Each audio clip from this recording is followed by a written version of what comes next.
So people know, you're not suing the individual, you're suing the corporate company. Yes. For No, she's lying.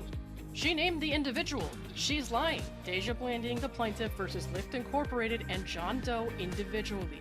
Drop the lawsuit against the driver, because suing that driver isn't fighting for change, it's being a dick. Bigger people should be accommodated, just like we accommodate the LGBT community. If it were a choice, I would have been successful in trying to force myself to be straight all those years ago. Now becoming extremely overweight, that was many choices made over a long period of time. And don't let that distract you from the fact that she's taken that man to court because she wants to. She wants to punish him for her circumstances. What's up, everybody? Welcome back to the Court of Random Opinion. My name is Neidigh. Last weekend, I covered a crazy lawsuit over fat discrimination where Michigan-based rapper Dank Demoss is suing Lyft because she couldn't fit into the driver's car, and he said it would be too heavy on his tires.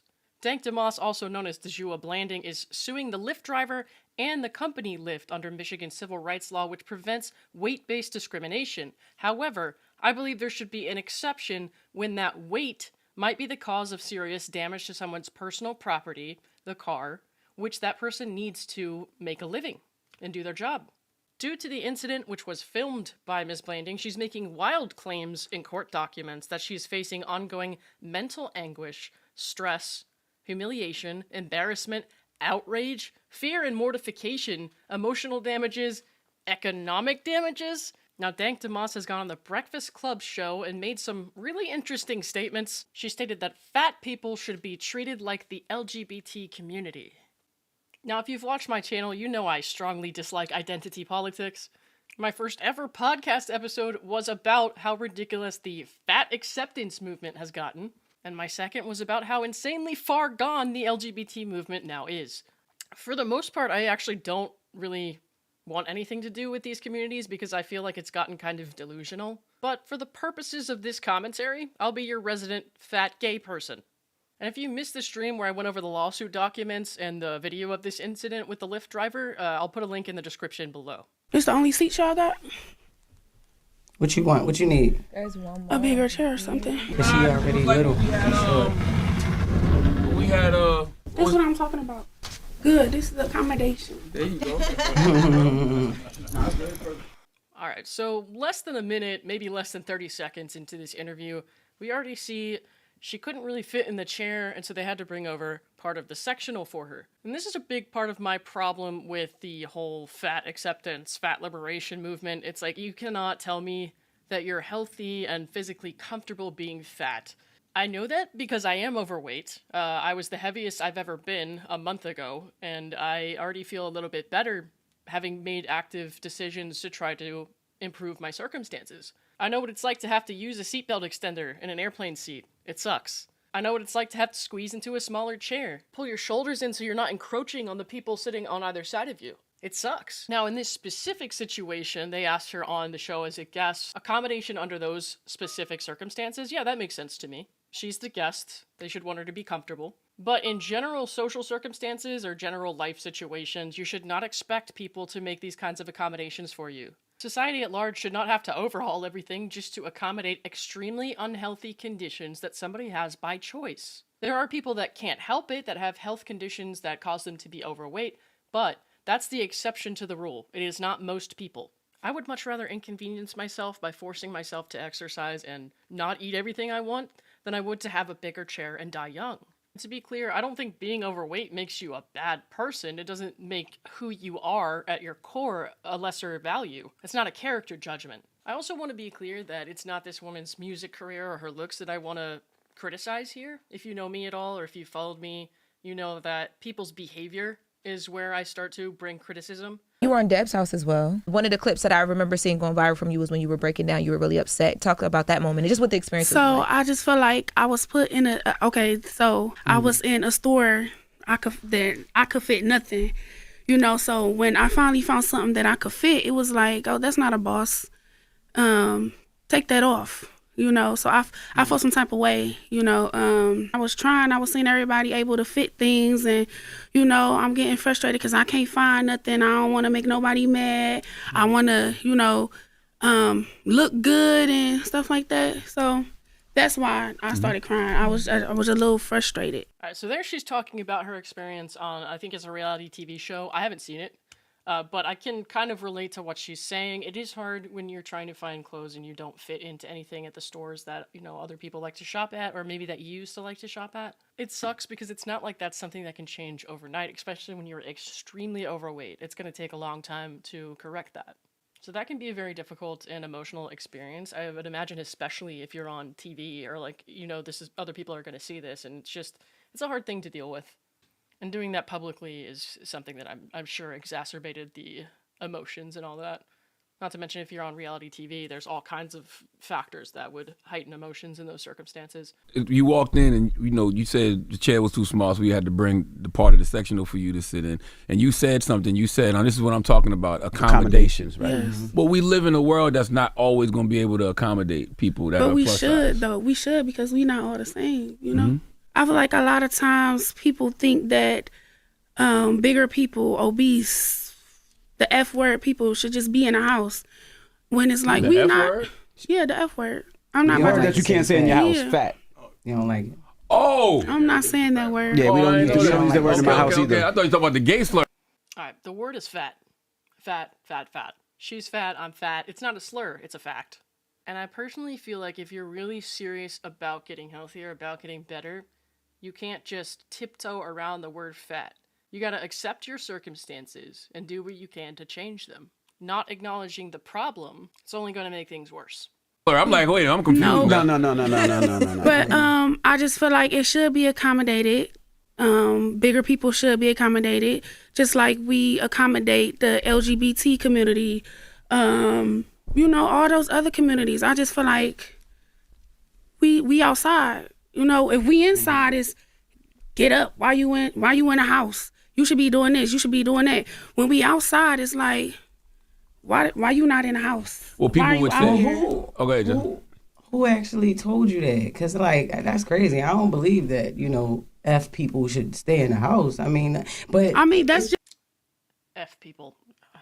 Come on, man.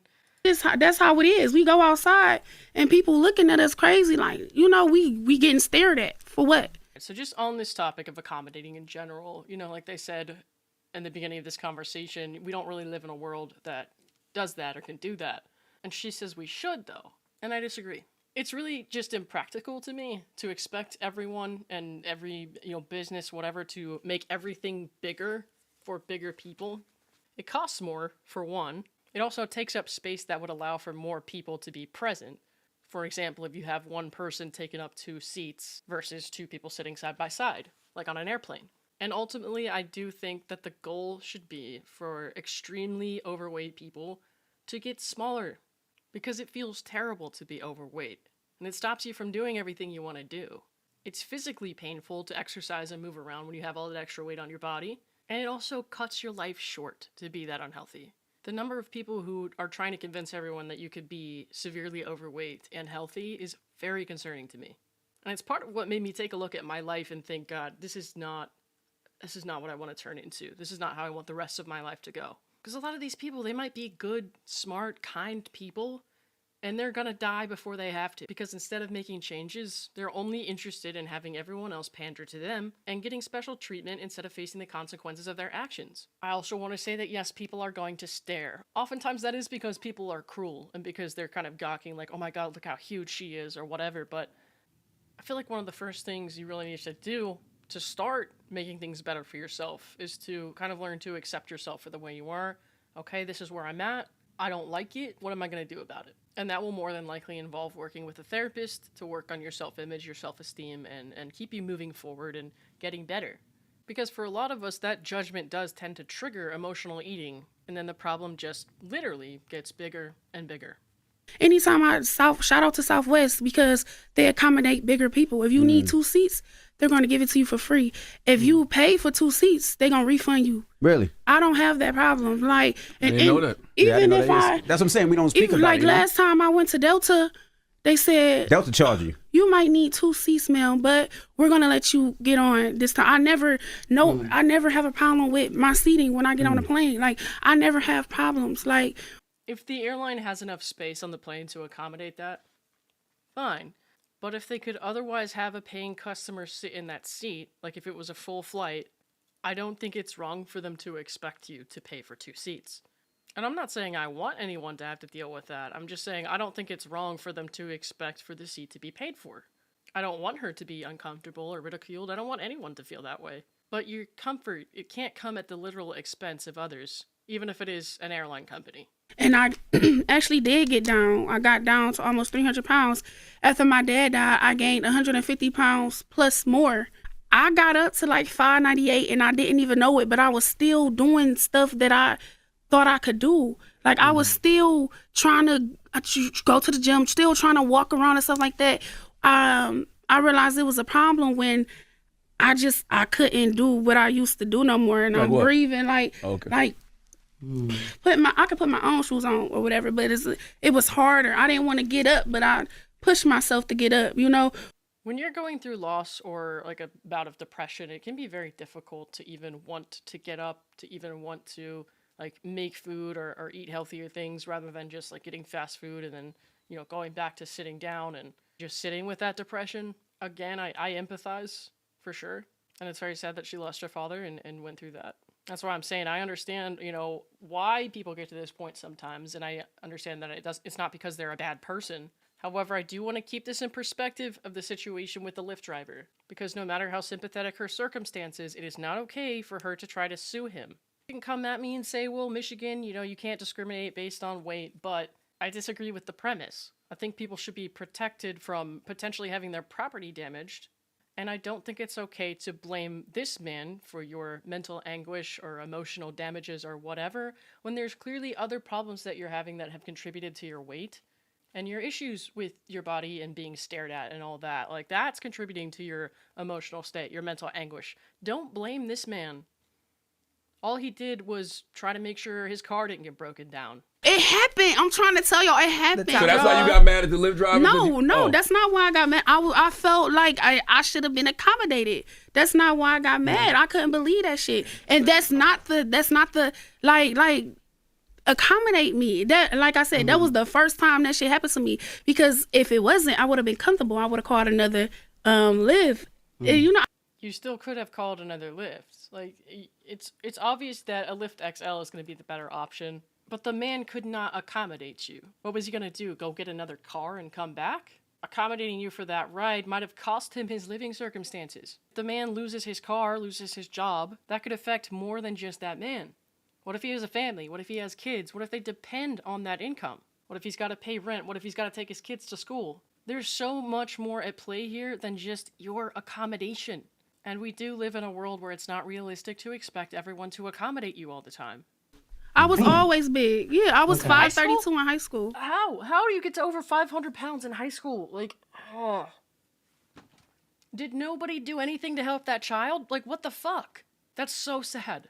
As I'm walking to the car, he looking funny. Doors getting unlocked. I'm just like, Dale, you ain't gonna let me in your car? I'm like, for real? So I put my camera out. And it's like, why you not letting me in your car? I think you pulled your camera out because you knew why he couldn't let you in his car. You probably saw that car and thought, oh, he's locking me out because he thinks I'm too fat for the car. I'm not going to fit in it. But you did know that. Otherwise, you might have thought, oh, well, maybe he just needs to verify that I'm the correct passenger to get in the car. Whenever I'm getting picked up in an Uber or a Lyft, they usually ask, are you Lauren? Like, I kind of peeped that's what he was on because the look at me, I seen that look before, you know, so that's how that happened. And this is the first time this has ever happened? The first time. And you normally order, because I know one of the things too, people, like there was conversation like, well, she should have ordered a bigger car like the XL, whatever. You normally order the regular cars. Yeah, I always order the regular cars, and I feel like I don't have to order an Uber XL or a Lyft XL. I feel like I don't have to do that. Like, Yeah, I got a little Prius. I can fit in there. You can't fit in no Yes, Prius. I can. I can fit in there. I love she just told you that she sat in a PT Cruiser and she was 5'8". Yes, I did. If you're going to try to squeeze into these cars, you also need to make sure you're carrying around a seatbelt extender. I'm sorry, but that's the truth. You have to wear your seatbelt, especially if a Lyft driver or an Uber driver is driving you around. They don't want to be liable for anything that happens, and they are required to make sure you're wearing your seatbelt. The thing that bothered me for real that made me make that video is because they kept on saying I got the man fired. I never contacted them. I never did nothing. I never Did none of that. I left him alone. I did what I had to do. Yeah. But when it comes to the comments and stuff like that, I've been going through this all my life. You know, it's nothing new to me. I don't feel like I need to overstimulate myself with the comments or respond for real. I think that's probably the best approach. People can be pretty nasty in the comments, and like I said, I don't really support picking on this person for their appearance or anything else that they can't help. And I think just generally speaking, when it comes to heated issues like this, there's a lot of ugliness going on in the comments section. Now, when it comes to her not getting him fired and such, you named the man in a lawsuit. So she's suing the individual man and the company Lyft. So yeah, it's not as if you didn't notify them that he had done something to offend you. Also, taking and posting that video is what's leading to any ongoing emotional distress or stress or anguish or whatever. Because if you hadn't put it out into the universe, nobody would know. You could have just left that man alone, gotten another car, and lived your life. So I've definitely been saying her name wrong. I kept saying Dejua. I'm sorry. It's Dejua, and I was not doing that on purpose, so now I know. You said something earlier, you compared your situation to the LGBTQ, and a lot of people would say, well, LGBTQ people don't have a choice to be gay or whatever, but you have a choice to be plus size. Mm-hmm. So they want you to make better choices, eat right, work out, lose the weight. I feel What like you mean? They don't I have feel a like choice I to be do. gay. People think You're born gay. Jess, don't you like- start, Now, Jess. that's a debate right there. That is, but for most, But let's just hypothetically say they're Right, born right. gay. I feel Okay. like Here's how I feel about that. There is debate about whether or not someone is born gay. We don't really have a concrete answer to that question. I will say that it is not a choice. If it were a choice, I would have been successful in trying to force myself to be straight all those years ago. Because all I wanted at that time, and it was a very different time back in the 2000s and 2010s even, early 2010s, all I wanted was to be like everybody else. I just wanted to be normal. I wanted to date boys. I wanted to like boys. The fact of the matter is I just didn't. I couldn't. Because no matter how many times I tried to say, well, maybe it's just not the right one, or maybe it was just the wrong time. No. It's because no matter what I did, I was always going to be gay. And that caused me a lot of trauma and a lot of emotional distress when I was younger, and that's unfortunate. But I'm comfortable enough with that now, and I'm comfortable enough with myself and living my life knowing that that's just a small part of who I am, that it doesn't really matter to me if these people say it is a choice, because I know that's not true, and I'm comfortable in my own skin. And I had to work really hard to get to that point. Now, becoming extremely overweight, that was a choice. That was many choices made over a long period of time. People tried to help me. I had every kind of help imaginable. I tried medications. I even had an endoscopic bariatric procedure back in 2020. But then the pandemic happened. I got really depressed and I said, fuck it, I don't care about this anymore. And I just kept eating. I kept emotionally eating, kept dealing with things by shoving food in my face. And I was an NCAA athlete in Division I, so I weighed twice what I used to. I got to this point because of my actions and no other reason. So no, becoming overweight is not like being gay. And I think the comparison is absolutely fucking ridiculous. It's grasping at straws. And don't let that distract you from the fact that she's taken that man to court because she wants to. She wants to punish him for her circumstances. I work on myself, and when I feel like I'm getting too much, I try to fix it, at my pace. Like, your pace isn't working. If you're telling me you're going through all these steps to try to lose weight and it's not working, you need to change the way you're doing things. If you want a different outcome than the one you are continuing to have, you have to do things differently. So I been Dank provider for a little over 3 months, right? And she's lost 80 pounds.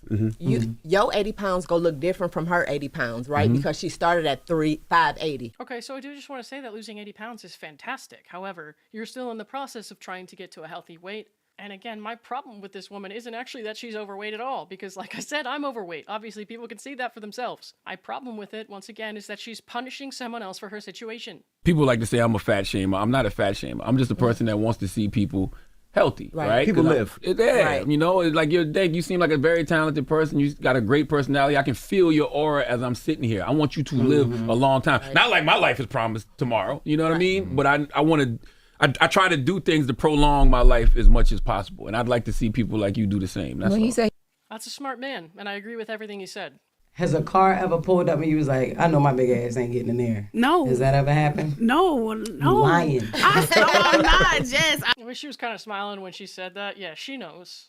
I swear I don't think like that. Like I said in the interview, I don't have a big person head. Well, that's kind of a problem because if you are a big person, you need to have a big person head. You need to have that self-awareness and be aware of your surroundings and how you're going to fit into the space.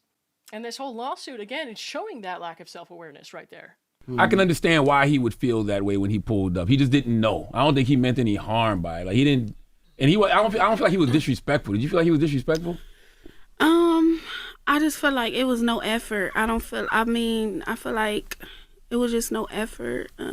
Realistically, what effort could have been made? Because he did make an effort to explain the situation kindly, that he was not rude to her, he was not shaming her in any way, shape, or form.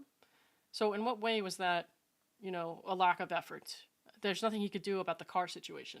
I don't fault him, but I do fault the company because it's like... What do you mean you don't fault him? You are suing that man personally. Not just the company Lyft, who is also named in the lawsuit, but you're suing the driver. So you can't come on here and pretend that's not happening. I would have a lot more sympathy for this woman if she was not trying to ruin that man's life. This is what y'all allowing, because when I did share my story with the world, a lot of people came to me and said they did that to them too.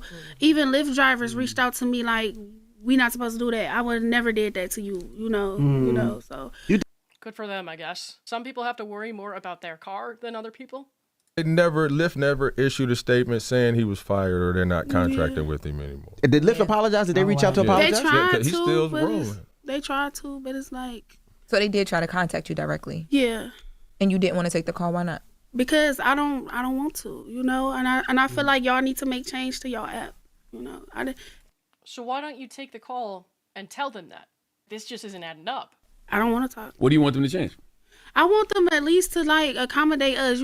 I feel like we shouldn't have to pay more for Uber XL or something like that. And if you require a larger vehicle, if you require multiple seats, you're gonna have to pay more money. Let me ask you a question. You said that the F word, the fat, is a slur. Yes. How do you feel? That's ridiculous. That is so ridiculous. To me, I really feel like it should be changed. And you didn't even report the guy. Yeah, I didn't do that. No, I didn't. No, she only named him in a fucking lawsuit. That's the internet, and I've been dealing with the internet for a long time. That's why I can be Dejua and I can be Dank. Look, if somebody else had filmed this happening to her and put it online, I would be a lot more understanding. But she did it to herself. And then she put it out on the internet, opening herself up to these criticisms.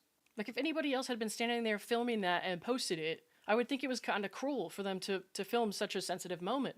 The fact that she filmed it and posted it herself tells me there are ulterior motives here. Because if you had so much ongoing mental anguish and embarrassment that you had to file a lawsuit against the guy, you wouldn't be advertising it online for other people to see and amplify your mental anguish and emotional distress.